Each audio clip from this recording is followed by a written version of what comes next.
refocusing the mission so that they can actually do what matters most and prioritize their own mission. So we think it is the financially responsible thing to do, and would urge my colleagues to look closely at this and urge my colleagues to vote in favor of this amendment. The gentleman yields back. For what purpose does the gentleman from California rise? Madam Chair, I rise in strong opposition. He strike the last gentleman word. is recognized for 5 minutes. Madam Chair, this amendment cuts ERS by $43 million, and that's the Economic Research Service for agriculture. Then it goes on to cut another $85 million out of the National Agricultural Statistical Service, which is essentially the census of agriculture, and then goes out and cuts $650 million out of the Ag Research Service, which is two-thirds of the entire budget, and a budget that is absolutely essential to keep America competitive. I mean, this is an agrarian world we live in, and if we're going to stay ahead of the competition and not have all our food imported, we got to stay ahead of the curve. That's the think tank, the creativity of America, and it also is where we know whether we're getting all the bugs and infestation that's coming in. That's what agriculture research is all about. And it zeroes out the Food for Peace program. My God, in a world that we're living in now, we don't want to have any friends left. It puts all that savings into a spending reduction account, does nothing to help anybody except do a lot of damage for agriculture, for all the economics of agriculture, the research of agriculture, and the Food for Peace program. I think this is a very bad amendment, and I hope we strongly oppose it. The gentleman yields back. Yield back. Anyone else seek to speak on the amendment? The gentleman from Ohio. For what purpose does the gentleman from Ohio rise? Madam Chair, move to strike the last word. The gentleman's recognized for 5 minutes. I thank the chair for recognizing me, and first want to thank the committee and in particular the chairman of the subcommittee for the good work he's done on the bill overall. But I support the gentleman from Utah's amendment. Look, I mean, you can do this. Any member of Congress can do this in their district. You're at any group talking to, giving any speech, and you say, do you think maybe there's a little redundancy, maybe a little duplication, maybe a little overlap in the federal government? And the whole audience begins to laugh, and everyone raises their hand because they get the joke. Obviously, there is. In fact, we just had a hearing in Subcommittee of Oversight dealing with regulation and overspending, and the GAO was in there. And they had done a study, and we asked them, we said, how many different means-tested social welfare programs are there? And they said, well, we really can't give you a number because we can't tell. It's so ridiculous in government. But there are over 100, but we don't know the exact. They couldn't even tell us. But what they did tell us was there's a lot of redundancy, a lot of duplication, a lot of overlap. And the gentleman from Utah's amendment just seeks to deal with that and says, look, it recognizes a couple facts. It recognizes, yeah, there is redundancy, but also we're broke. In fact, it's not we're going broke. We are broke, and we have to cut some spending just like every single family, every single small business in this country has had to do over the last several years. Remember some of the numbers, because at some point, something has to give, and we've got to be willing to cut spending. We got a $14 trillion national debt. We've run trillion-dollar deficits for the last 3 years in a row. The three largest deficits in American history have been the last 3 years. $200 billion we're paying each year in interest, and right now interest rates are at lowest levels, historically low levels. They're going to go up. Something has to give. And the gentleman from Utah has a basic amendment which says let's reduce the spending in 5 programs that the federal government doesn't need and frankly cannot afford, and would save the taxpayers of this great country $1.8 billion at a time when we're going broke. Some people would say we are broke. So this is a common sense amendment, something we should do. It builds on the good work that the gentleman from Georgia, who's getting ready to speak, the gentleman from Georgia, who's the chairman of the committee, have already done, but it builds on their good work and respects the taxpayers, and I would urge a yes vote on the amendment. With that, I yield back. The gentleman from Ohio yields back. For what purpose does the gentleman from California rise? Strike last word. The gentleman's recognized for 5 minutes. Madam Chair, frankly, I think that statement is a flat earth statement because it doesn't even look before you leap. It just says let's whack because there's redundancy. My God, there is redundancy in our own body. We got 2 eyes, 2 ears, 2 arms, and 2 legs. Why don't we just whack one of each of them out because you got the other one? I mean, look at the consequences. ARS is the Agricultural Research Service. Do you know what they do? They look at how we can make a plant structure more healthy, how we can combat the bugs that come in. I represent a county where we have glassy-winged sharpshooter that affects the wine industry. It's a multi-million-dollar eradication program. And we wouldn't know how to eradicate it without the research done for it. We have the brown apple moth that infects nurseries. Multi-million dollars of attack. This is a war, just like those disasters you've been seeing on television that are natural disasters. These are natural disasters, only they're small little bugs. Or E. coli that we've talked about. Why would you want to cut the very service that keeps American agriculture healthy and competitive? And this amendment wipes out 2/3 of the entire budget. So I'm one of those that thinks there's a lot of redundancy in government. Well, what I do is try to get the agencies together in my district and figure out where they overlap and how we can consolidate them, how we can get them to do joint operations. And I think if you want to really consolidate a lot of federal government, it's going to take a lot more than just whacking it away with an amendment making a list of zeroing out money for economic research for the census for agriculture. That's the last thing we want to do when we're trying to. It's a huge, huge market. You've got to have that market information. And as I said, you certainly don't want to whack ARS. That's the research. That's the competitive arm. That's where America stays ahead of the rest of the world. So redundancy is a problem, but it's not always smart just to knock off something because there's more of it, just like your arms, legs, and eyes. I ask for no vote. The gentleman yields back. For what purpose does the gentleman from Georgia rise? Madam Chair, I move to strike the last word. Gentleman's recognized for 5 minutes. Thank you. You know, I appreciate the gentleman from Utah bringing this forward. I mean, this is a time when we've got to be looking for every opportunity to be wise stewards of the taxpayers' dollars. And all we're asking here is $1.8 billion out of trillions of dollars of spending here in the federal government, $1.8 billion more. And I think the taxpayers understand that. They expect that. I don't know that anyone here has criticized the use of these funds, where it is going. It's not that. It's just the fact that the money's not there. How can you continue spending money you do not have? You know, I think back on the average American families at home. They have to make difficult decisions. There are a lot of things that the average family would like to do each and every week. But if they don't have the resources to do it, they wait until they can save up, until they can do it at another appropriate time. They enjoy it at a later date when they have the ability to do that. Madam Chair, right now we do not have that ability as a federal government. For far too long we've spent too much. It's not a partisan issue necessarily. Both parties are responsible for the reckless spending that's gone on in Washington. But this is the day, this is the time that we can correct that course. We can correct the path. We don't have to continue down the same path that's been going on over and over and over again. The status quo is not acceptable. In fact, the American people, they deserve better. And we have an opportunity right now to send a strong message to the American people that, look, $1.8 billion being sent back to the taxpayers. Just imagine that. Taking money from the federal government that it's used to absorbing from the taxpayer and allowing the taxpayers to choose how they wish to spend it. What a great concept. How novel is that, to allow the taxpayers to choose how they invest their money, where they might spend it. Which leads us to the #1 issue facing this nation, and it's jobs and the economy. If we want to see the economy improve, if we want to see revenues here in Washington improve, it's not through tax increases, it's through the economy improving, it's through the GDP, the engine of this nation moving once again. And how do we do that? We release the dollars that we hold as a federal government and the additional that we're borrowing from foreign countries, and we allow the private sector to hold that, allow the private sector to make those investments, allow them to be the dreamers, those that have the ideas, the entrepreneurs, allow them to be the risk takers, the job creators that we know they are and that they want to be. And instead, we hear again opposition which says, no, we know better as a federal government. Let us keep that money. Let us take it from your wallet.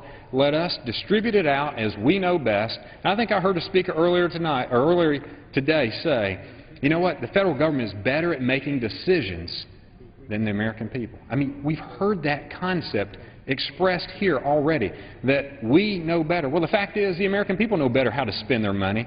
And so the gentleman from Utah brings up a great amendment that says, look, $1.8 billion in additional cuts. saving the taxpayers, once again, additional money. That only adds to the savings that the chairman of the subcommittee has already fought for, and I'm happy to serve with him on the committee. He's done a fabulous job of taking us back to 2006 funding levels, an amazing effort on behalf of the subcommittee, and this just takes it back just a little bit further. Surely we can do that for the American people tonight in this House. Madam Chair, I yield back. The gentleman yields back. Madam Chairman, For what purpose does the gentlewoman from Texas rise? to strike the last word. Gentlewoman is recognized for 5 minutes. I rise in opposition to this amendment, and I heard a very instructive quote. Even as important as this legislation is, in actuality, it appears that my friends on the other side of the aisle simply want to zero out this whole appropriations for the important agricultural work that is done in this nation. Just zero it out. Mr. Travis' amendment seeks to zero out a very important program, which includes zeroing out food for peace. And it apparently ignores the basic purpose and the crisis that we're facing dealing with food insecurity in the world. The United Nations World Food Program acknowledges severe acute malnutrition affects an estimated 20 million children under the age of 5 worldwide and is responsible in whole or in part for more than half of all the deaths of children. Malnutrition kills approximately 1 million children each year, or an average of 1 every 30 seconds. This is not the direction we want for the world or the United States. There are priorities, and I ask my colleagues, what are their priorities? Now, I have a deal for them. Let's make a deal. Let's take the $10 billion that we're spending every month in Afghanistan and spread it out on deficit reduction. I'll take up that challenge and accept that challenge. In fact, we'll be able to put $1 billion or $2 billion every week for a 4-week time frame in deficit reduction if we bring the troops home from Afghanistan. And while we do that, we'll have the opportunity to answer the question that I'm asking to my colleagues: who will stand by while a child dies 1 every 30 seconds around the world? Food for Peace is a program that our farmers have bought into from the perspective of the service and the Good Samaritan that they do by providing the goods of the world's breadbasket. The United States is the world's breadbasket. We have been blessed with the bounty of topography and weather, in spite of the disasters we've now faced, to be able to feed the world. And Food for Peace is that program. Just a few hours ago, I stood on the floor of the House, and I mentioned my colleague, the Honorable Mickey Leland. Some of my new friends should read about this unselfish man. I know she didn't ask me to call out her husband's name, but those of us who knew Mickey knew that he loved Congressman Emerson and Congressman Hall. They had a passion for finding out how can we stop the devastation of hunger. And so they circled around programs that dealt with programs like Food for Peace or the Select Committee on Hunger or a number of other programs around the agricultural appropriations, not to waste money, but to partnership between the great agricultural agrarian society of the United States and its ability to grow food, to also as well be able to provide for those who cannot. Do I have to say it again? We buy the food from our farmers. Let me make it very clear. In the very places where, as I showed earlier today, the devastation of tornadoes and floods, these people are trying to come back. Some areas did not suffer. They're trying to get their goods to market.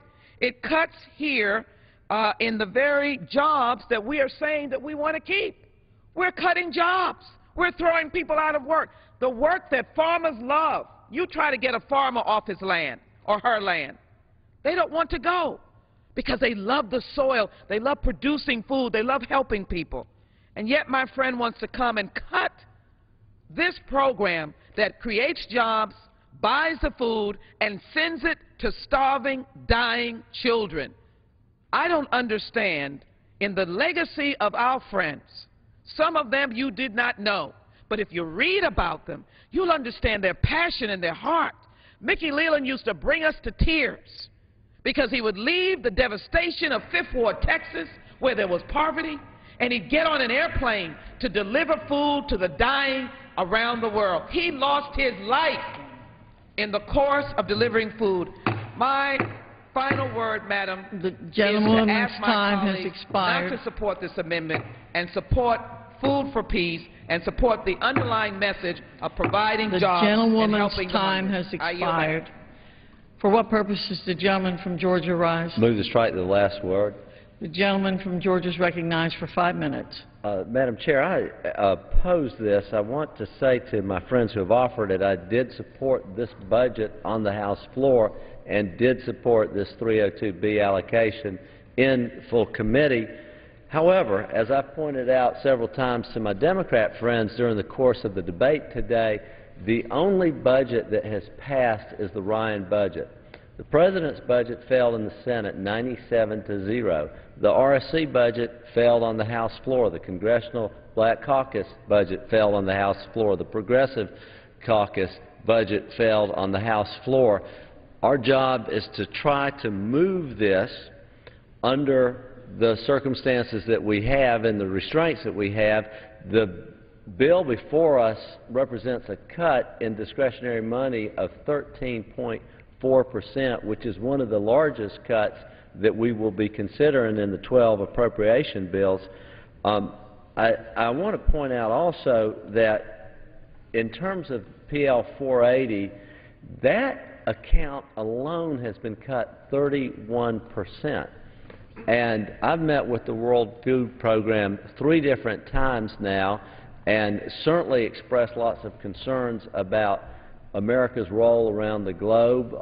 We need to be engaged in the countries that we are engaged in. Sometimes this program is oversold as national security, which I believe it contributes to. It is not necessarily everything people want it to be in national security, but it is a program that keeps America engaged around the world and therefore promoting stability around the world. And when you have instability, there is a concern in terms of national security. It also actually does have an implication for the merchant marine because there's a cargo preference clause to it. Keeps the American merchant marine healthy, and those are the ships that take our material equipment over, our military equipment overseas during engagements such as what we have going in Afghanistan and Iraq. Now there's a lot of concern. Ms. Jackson-Lee had raised some of the points about the war. I voted for the Kucinich amendment the other day because I do not think we should be in Libya at this time. I'm very concerned that that's going to be one of those classic cases of mission creep, that right now we're saying no troops on the ground, but after we get through blowing up their buildings, who do you think is going to rebuild it? It's going to be America. And so that mission is going to morph into troops on the ground in one form or the other, and that's why I thought the Kucinich amendment was appropriate. So, and I want to just conclude, though, that I think the spirit of the gentleman, and they're very consistent in terms of their fiscal restraint, but again, the only budget that has passed anybody is the RSC budget, is the Ryan budget. And therefore, if we deviate from the Ryan budget, you know, one of the balancing acts of this is if you go too far, you lose votes. If you don't go far enough, you lose votes. The Ryan budget got over the finish line and did not get all the Republicans voting for it. So I'm going to have to oppose this amendment, but I want to say to my friends, I appreciate the vigor in which you've offered it and your consistency on things. So yield back. The gentleman yields back. For what purpose does the gentleman from Utah rise? I'd like to strike the last word, Madam Chair. Can I do that? Your objection? Madam Chair. Can I not strike the last word on the bill? Madam Chair, he needs unanimous consent to strike the last word twice. And let me say this. What we have been trying to do, because there have been a lot of people, is keep people from doing that, speaking twice. So I see Ms. Loomis is coming to The gentleman from Georgia has not been recognized. For what purpose does the gentlewoman from Wyoming arise? Madam Chairman, I move to strike the last word. The gentlewoman from Wyoming is recognized. Thank you, for Madam 5 Chairman. minutes. I yield my time to the gentleman from Utah. The gentleman from Utah is recognized. Thank you. I'll be brief, Madam Chair. I recognize the spirit in which you're doing this, and I appreciate the process and the back and forth. I did want to say for the record, I would join with the gentlewoman from Texas, and I have advocated for a long time that we pull out of Afghanistan, then we put that towards deficit reduction. But I also think we have to bring back discretionary spending even further. And I would like to mention to this body that really what happens with the so-called Ryan budget, the budget that this House passed, is that sets ceilings, but it doesn't set floors. And I believe that one of the greatest threats in security to our future is the out-of-control debt and deficit that this country is encompassing. Let's also remember that we spend in the neighborhood of $40 billion on U.S. aid. We haven't been able to take care of our own pocketbooks in our own country. And so it's very difficult to justify not only a very healthy and robust USAID budget. By the way, having conducted oversight is not necessarily accountable. You can't go back and actually look at the accounting and see where all this money is flowing and what it's doing. But let's also remember that they will still have tens of billions of dollars to help people across the world. We have 149 countries in this world that are getting USAID money. They're getting aid from the United States of America through various programs. So, again, I would just wanted to briefly say, I do think we can do better. I think we have to do better. The out-of-control spending in the past puts us in a perilous position where we spend $600 million a day just in interest on our debt. And so when I look at $1.8 billion in reduction, and I look at the fact that our interest payment is $600 million a day, the best thing we could probably do for the world, and certainly for ourselves, is to get that deficit under control. We could do a lot more good in this world if we were to take care of our own financial pocketbooks, and we have not yet done that. I will yield back and thank the gentleman for yielding to me. Appreciate the spirit of this body allowing me to add those extra comments. The gentleman yields back, and the gentlewoman from Wyoming yields back. The question is on the amendment offered by the gentleman from Utah. Those in favor say aye. Those opposed say no. In the opinion of the chair,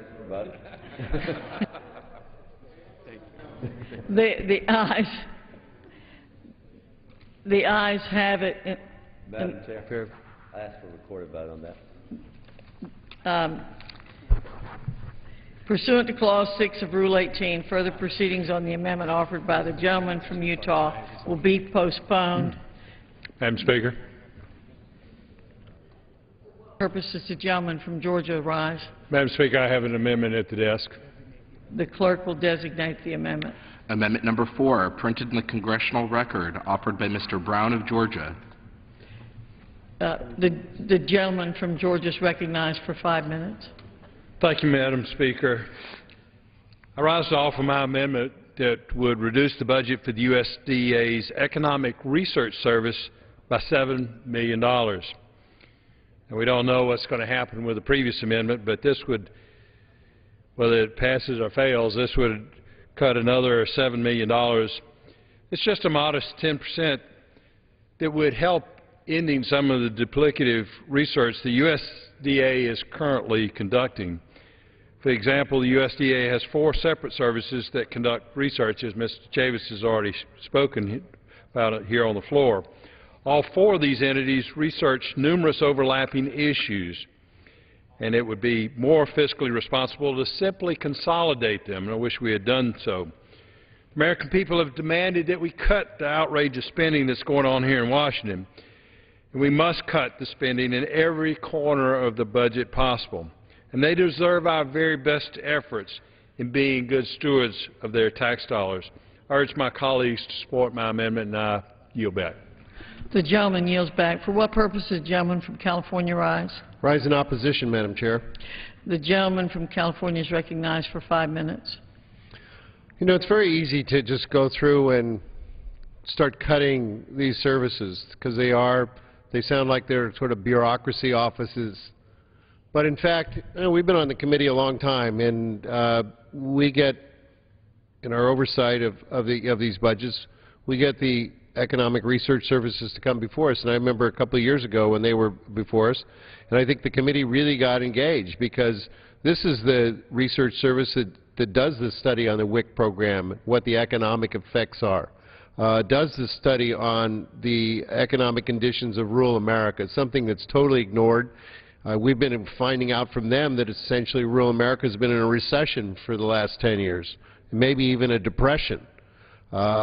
So if you're going to have strategies which are going to include the federal government as part of your strategy, it's also going to include local and state government, you've got to have the economic data on which to build those strategies.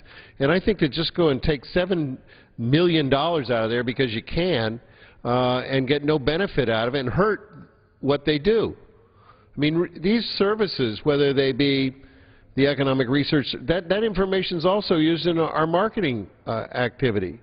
Now, it's a little bit different than the census stuff that we talked about earlier, but I think that this is really a cut that does a lot more harm than the gentleman who's introducing it intends to do. And I think if he really understood what the full scope of the economic research services would, he wouldn't ask that you take 10% out of that department just merely to reduce the amount of money that we're spending.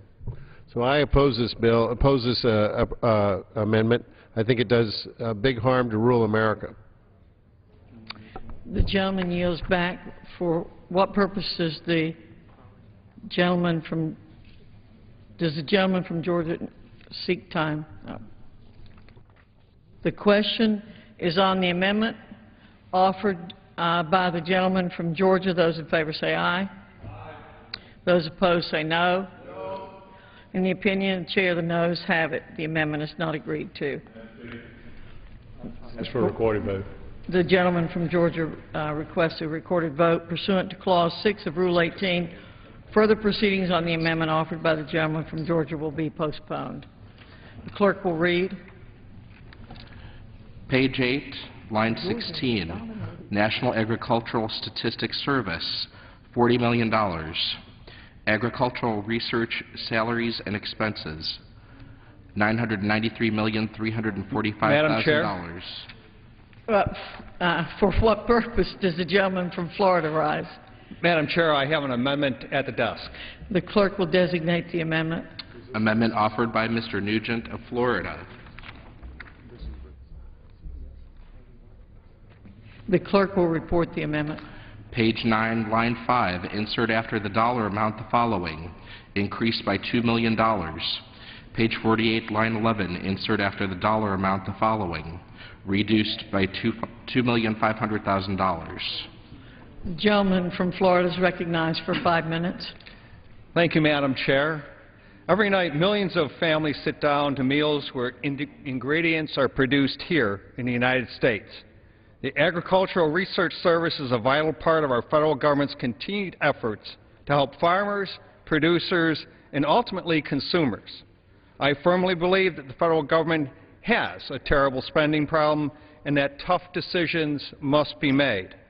I have the utmost respect for Chairman Kingston and all of the members of the Agricultural Appropriations Subcommittee. They've done a great job of crafting this piece of legislation. My amendment would reduce $2.5 million from the Foreign Agricultural Service and transfer $2 million of that money to the Agriculture Research Service. By adding these funds back to ARS's budget, we will be helping guarantee that our farmers remain competitive with farmers from other nations. We should be supporting increased food production here in America and maintain our domestic independence in this area of our economy, and not increasing our usage and demand for foreign agricultural imports. There's still important work to be done by ARS, and that must be continued. There have been significant cuts made to the budget of ARS that jeopardizes research already in progress. During my 5 months in Congress, I've had the great pleasure to meet and interact with many farmers and ranchers in my district. These men and women are some of the hardest workers that I know. They're the first up and the last to go to bed. Research must be continued to be funded in order to guarantee America's agricultural community independence and also that it remains the most productive and the greatest agricultural producer in the world. ARS's work has resulted in oat-based cholesterol fighter, replacement for blood plasma, a biofungicide to help prevent apple and pear rot, and I'm sure grapes from California, and a method to increase production of penicillin and other antibiotics. As you can see, ARS's research successes are not just limited to the agricultural community, but they help all Americans. So my goal is to make sure that America remains strong as an agricultural producer and that we don't outsource agricultural products to other nations to provide our food, a safe food source for Americans. Does the gentleman yield back? I yield back. Okay. For what purpose does the gentleman from Georgia rise? For what purpose does the gentleman from California rise? Strike the last word. The gentleman's recognized for 5 minutes. I'm very interested. One of your colleagues just cut the heck out of this department. You want to add money back in. I'm kind of for that, but I'm kind of curious because I understand, and the question is, do you intend in the general provisions of this bill later to add some language regarding cattle research? There is, we've withdrawn any other amendment. There's no other amendment. There's no other amendment. This has to do with an earmark to try to stop closure of Sir, there research. is no other amendment. We withdraw that amendment. The gentleman from California yield back? Yield back. Does the gentleman from Georgia wish to be recognized? Yes, seek recognition, move to strike the last word. The gentleman's recognized for 5 minutes. I want to clarify some things on this that's important. Number one, I want to make sure that we all realize that ARS is currently in this bill funded at $993 million, and that the Foreign Ag Service is at $175 million. And the Foreign Ag Service actually does have an invaluable role in representing U.S. agriculture overseas, and it's not all about importing their products as much as it is working and making sure that we can, it's kind of a two-way street. But I wanted to yield to the gentleman if he wanted some more time to explain it.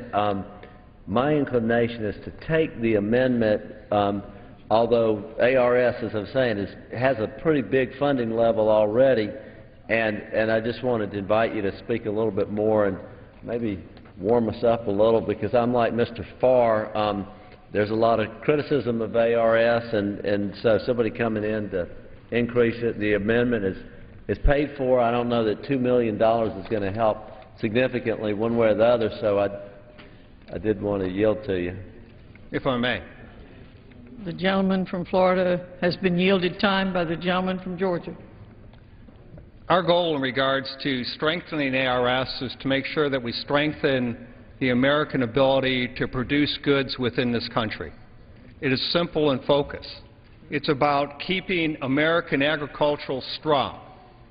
While we may be asking to reduce what we send overseas, I think it's more important that we have a strong agricultural base here.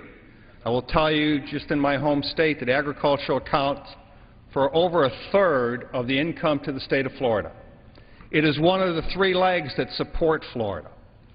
One is tourism, the other one is industry, but the third one that has been there for Florida in this downturn economy has been agriculture. So our goal is to make sure that Americans can depend upon American sources of food that are safe for Americans. The gentleman from I yield. Georgia has...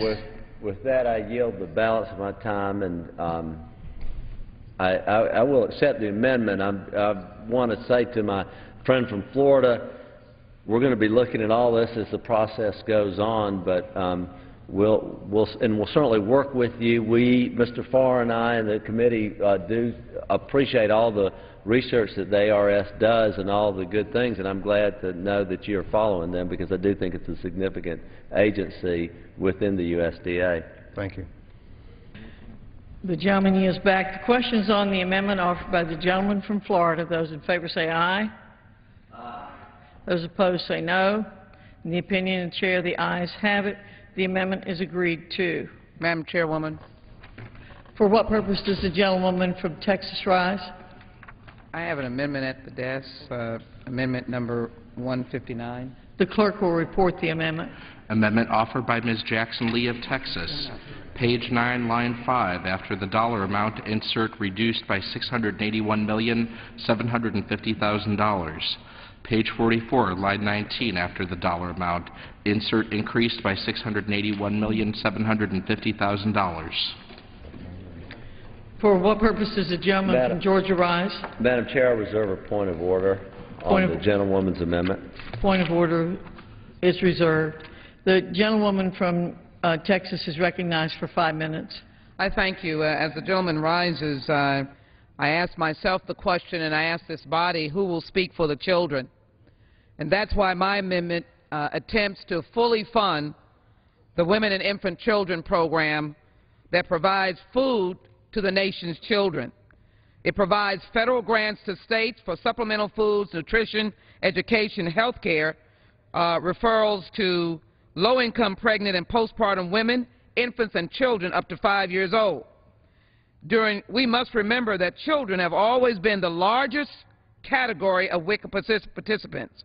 Of the 8.7 million people who receive WIC benefits each month in fiscal year 2008, about 4.33 million were children and 2.2 million were infants. This bill cuts $650 million out of WIC.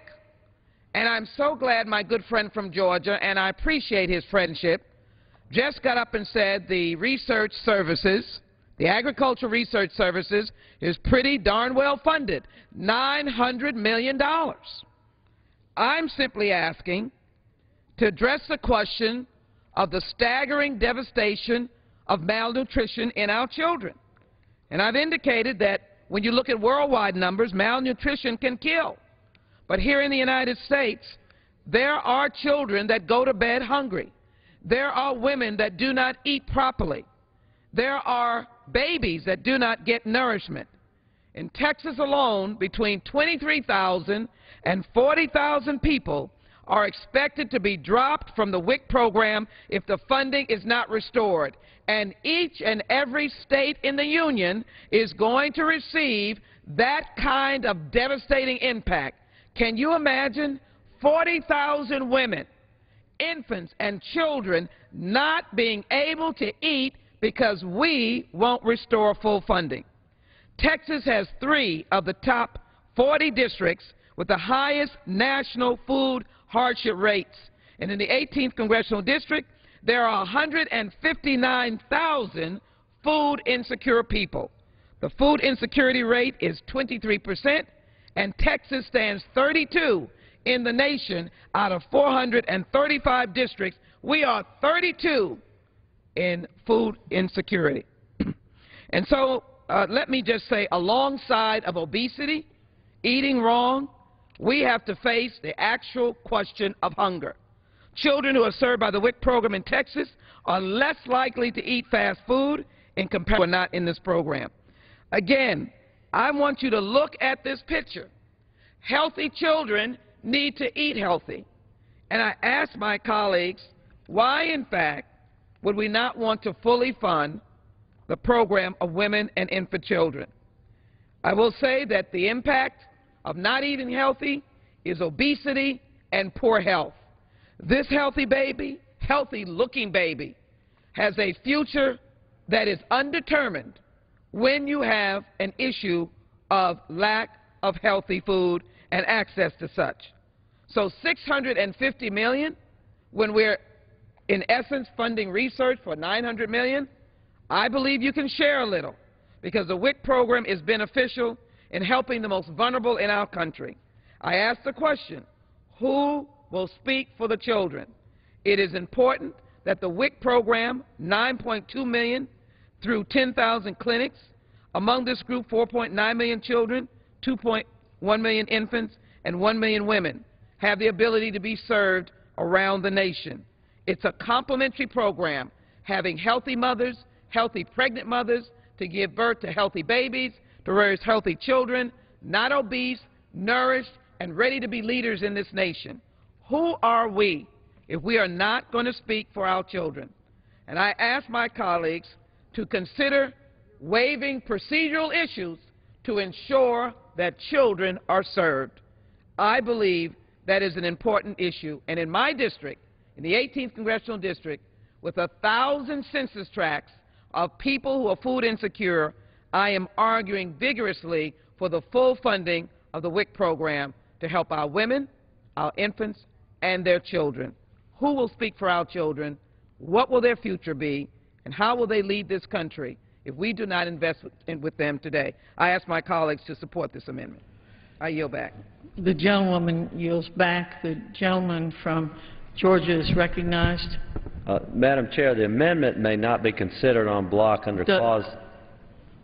Does the gentleman... I make the point of order. The gentleman's recognized for 5 minutes. Madam Chair, the amendment may not be considered en bloc under Clause 2F of Rule 21 because the amendment proposes to increase the level of funding and outlays in the bill, and outlays and budget authority have to be equal. And I ask for a ruling from the Chair. Does any other member wish to be heard on the gentleman's point of order? I would, Madam Speaker. The gentlewoman from Texas is recognized. Well, outlays have to do with the even-handedness of spending at the same time which section you take the monies out and which section you put them in. Again, the point that I want to make to this body is that my focus is on keeping our children in this country from being malnourished and pregnant mothers from not having the access to good, healthy food that they need to give birth to a healthy child. And I've asked the question before. In the instance of speaking for our children and saving our children, a procedural waiver is in order. This is a procedural question. I have actually taken money from a legitimate account, and that is the Agricultural Research Service, that my own friend and colleague has said is funded quite well. Now we've added another $2 million to the research program, $902 million. And I'm simply asking for a measure of that amount to help provide care and nourishment for our children. I believe it is appropriate to eliminate a procedural, if you will, flaw that only speaks to the timing of spending to be able to provide for the children of America. That's what agriculture is all about. Our farmers, our families who need to eat good food, our undernourished and impoverished communities, which are plenty. As I spoke earlier today, those communities that are experiencing disaster, and those mothers are now who are pregnant and who need access to good food. We need to be able to not cut off, in the state of Texas, in my district, 40,000 or so individuals that will not be able to be part of the WIC program because we're talking about a procedural flaw. And so, Madam Chairperson, I am suggesting that this amendment is in order, and I'd ask my colleagues to consider a waiver, but I'm also asking the chairwoman to rule in my favor so that the people of America most vulnerable will have access to quality food and a healthy life. I yield back. The chair is prepared to rule on the gentleman from Georgia's point of order. To be considered en bloc pursuant to Clause 2F of Rule 21, an amendment must not propose to increase the levels of budget authority or outlays in the bill because the amendment offered by the gentlewoman from Texas proposes a net increase in the level of outlays in the bill, as argued by the chairman of the subcommittee on appropriations.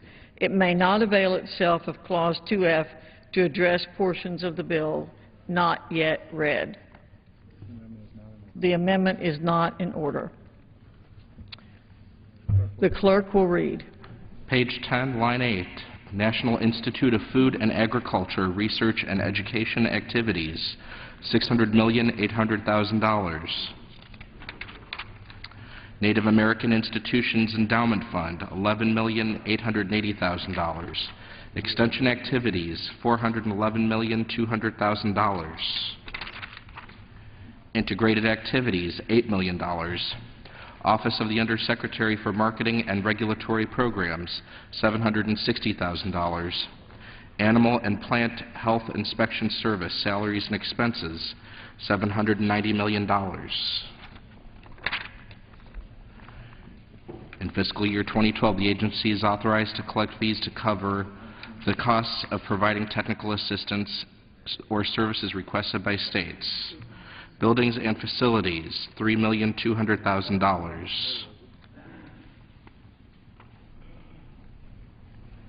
Did you just get to line 21, Joe? Yes. Okay.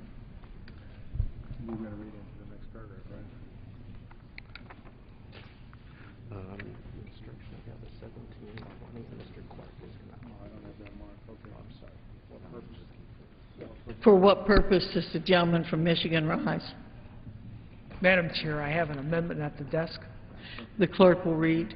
Report the amendment. Amendment offered by Mr. Clark of Michigan, page 17, line 20.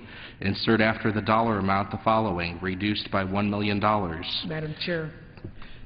The gentleman from Michigan is recognized for 5 minutes. I ask for unanimous consent to waive the reading requirement. Is there The amendment's been read. Is the gentleman from Michigan is recognized for 5 minutes. Thank you, Madam Chair. This amendment would restore $1 million to the Microbiological Data Program. Now, this is a USDA program that collects and tests fruits and vegetables, domestic and imported fruits and vegetables, for bacteria that could cause illness and even death. Recent tests have discovered salmonella and strains of E. coli similar to that found in the German food supply that resulted in the death of 24 people and which infected over 2,400. So this amendment is important in order to protect the public from foodborne pathogens that could make the public sick or that could put innocent lives at risk. I do urge your support. The gentleman yields back.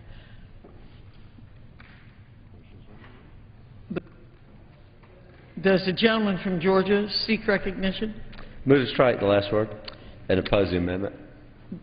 The gentleman is recognized for 5 minutes. Thank you, Madam Chair. I'm continuing to study this, and unfortunately, one of the great things about the open rule that we've had is we've had a lot of good debate tonight. Had a lot of speakers. I think we broke the record tonight on the speech contest about WIC. I'm not sure who Mr. Farr will be giving that award to, but we had a lot of good contenders.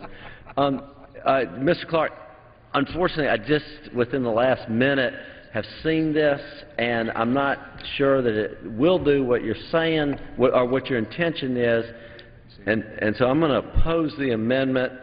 I will promise to work with you. It's a $1 million transfer, and don't know that it accomplishes what you want, don't know that it doesn't accomplish what you want, and I don't necessarily think it causes a big disruption in the bill either, but for right now, I'm going to have to oppose it.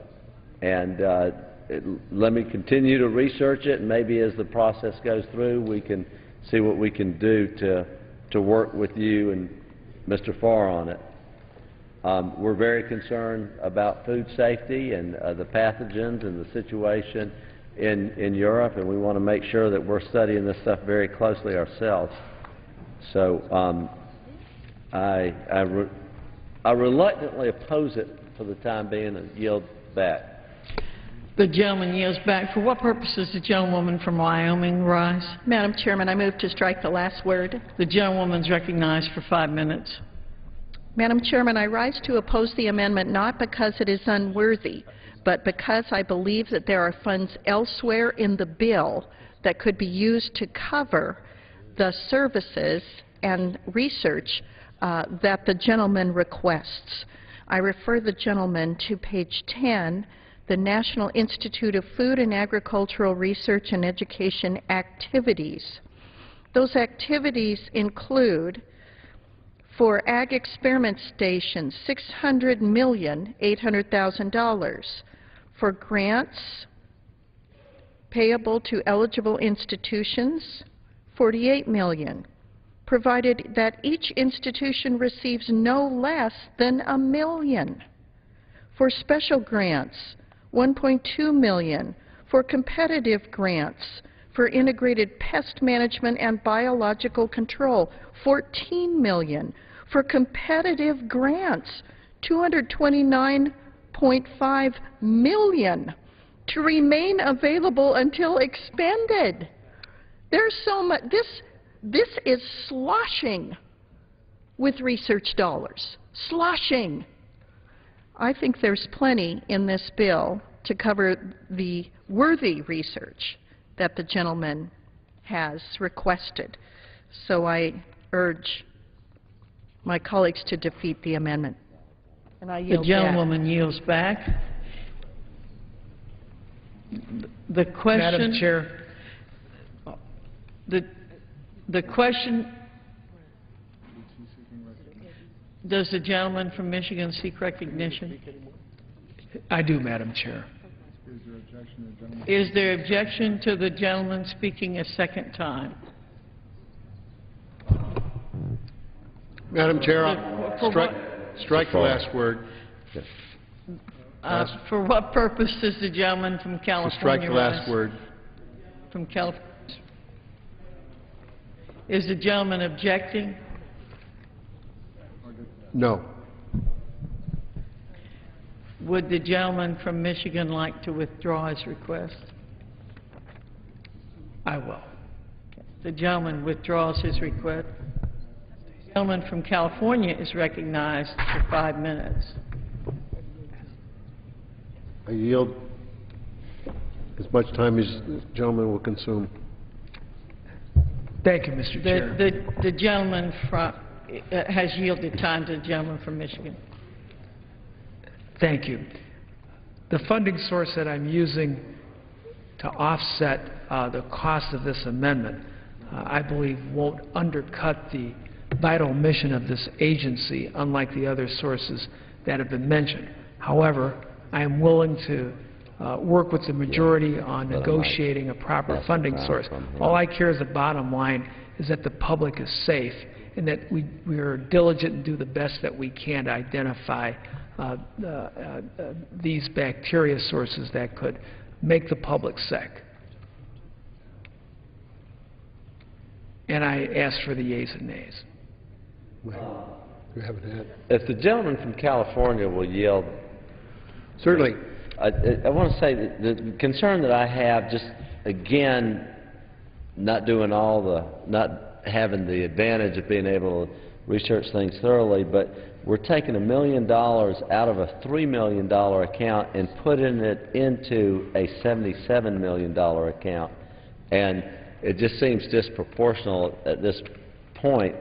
I'm wondering if during the process there might be an opportunity to emphasize that we want the Ag Marketing Service to really be sure that they're following the E. coli situation. If that would be helpful, I certainly would be interested in doing that and working with them, but I want to continue to oppose the amendment at this point.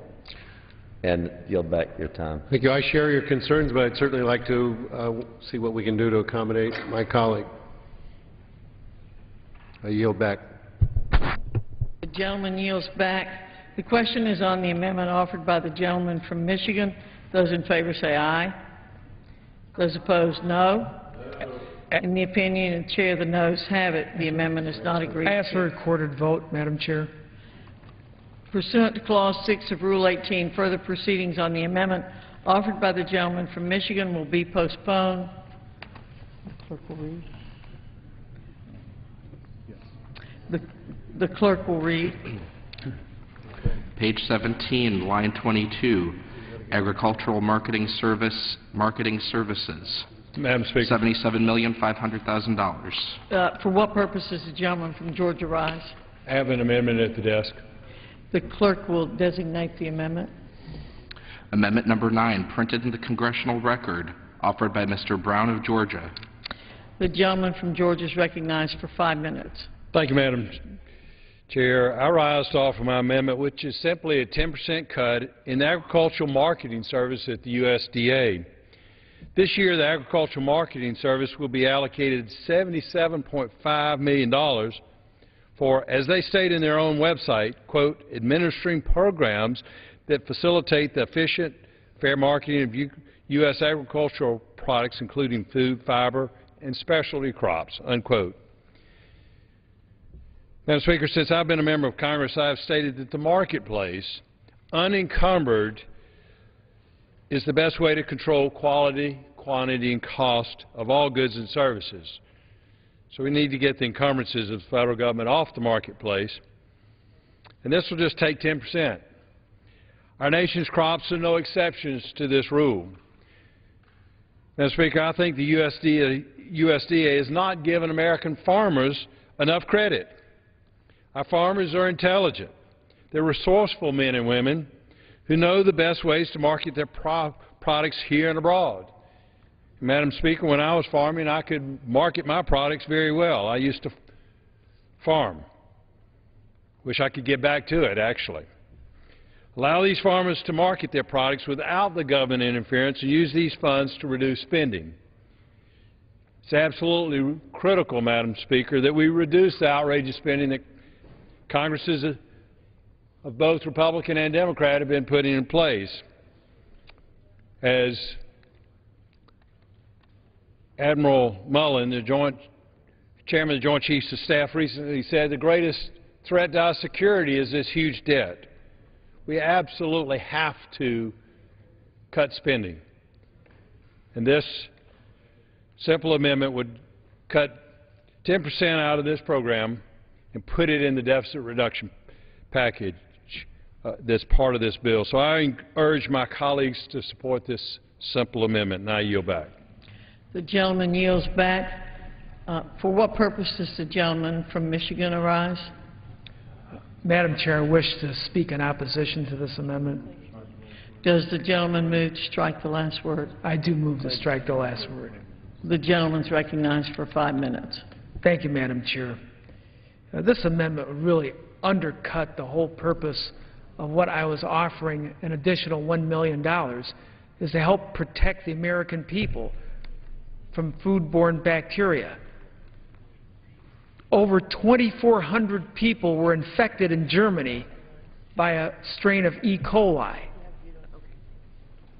24 of them died. We don't want this to happen here in this country. The gracious chairman, the gentleman from Georgia, and I agreed to work something out to better protect the public. I'm just asking him, maybe if you can just withdraw this amendment to give us a chance to try to work out something here. The gentleman yields back. I yield my time back. For what purpose does the gentleman? Claim time in opposition. The gentleman is recognized for 5 minutes. Madam Chair, I oppose this amendment.